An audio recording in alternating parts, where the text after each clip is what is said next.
ગૃહમંત્રી અમિત શાહ 3 દિવસના ગુજરાતના પ્રવાસ માટે મોડી રાત્રે પહોંચ્યા અમદાવાદ. ગાંધીનગર અમદાવાદ ખાતે વિવિધ વિકાસ કાર્યક્રમોનું આજે કરશે લોકાર્પણ અને ખાતમુહૂર્ત. તો 14મી જાન્યુઆરીએ અમદાવાદના વિવિધ વિસ્તારોમાં ભાજપ કાર્યકર્તાઓ સાથે ઉત્તરાયણ પર્વની કરશે ઉજવણી.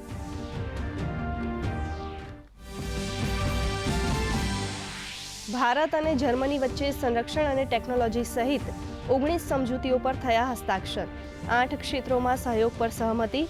પ્રધાનમંત્રી મોદીએ અમદાવાદમાં દ્વિપક્ષીય બેઠક બાદ બંને દેશો વચ્ચેના ગાઢ સહયોગને ગણાવ્યા પારસ્પરિક વિશ્વાસનું પ્રતીક.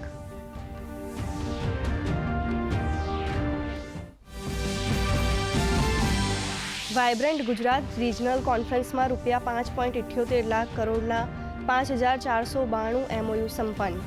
કેબિનેટ મંત્રી જીતુ વાઘાણીએ કહ્યું, વિકસિત ભારત એટ 2047ના સંકલ્પમાં સૌરાષ્ટ્ર કચ્છ બનશે દેશનું ગ્રોથ એન્જિન. તો કચ્છ અને સૌરાષ્ટ્રના ઉદ્યોગકારોને ન્યૂ એજ ટેકનોલોજી ક્ષેત્રમાં રોકાણ કરીને આગળ વધવા આહ્વાન. ટ્રાફિક બ્રિગેડ જવાનોનું દૈનિક માનદ વેતન ₹300થી વધારીને ₹450 આપવાનો સરકારે કર્યો નિર્ણય.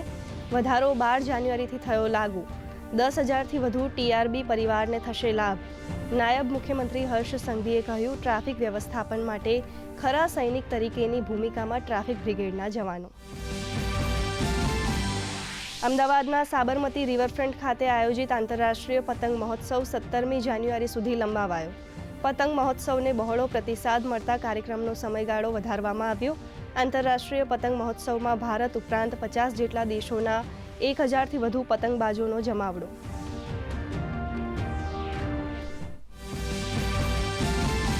ભારતની અધ્યક્ષતામાં યોજાનાર 18મા બ્રિક્સ સંમેલન માટે આજે લોન્ચ થશે લોગો અને વેબસાઇટ. વિદેશ મંત્રી એસ જયશંકર કરશે લોન્ચ. સંમેલન થકી ભારત આપશે ગ્લોબલ સાઉથની અવાજ અને સસ્ટેનેબલ ડેવલપમેન્ટને પ્રોત્સાહન.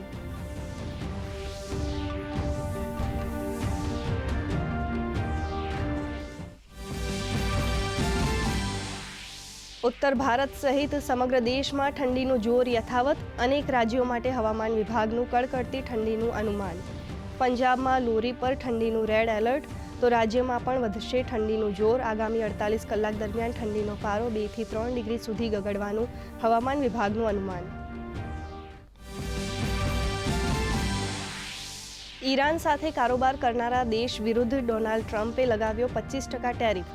સોશિયલ મીડિયા પર પોસ્ટ કરી ટેરિફનું કર્યું એલાન. તો ઈરાનના રાષ્ટ્રપતિએ કહ્યું, અમેરિકા સાથે વાતચીત માટે તમામ રસ્તા ખુલ્લા.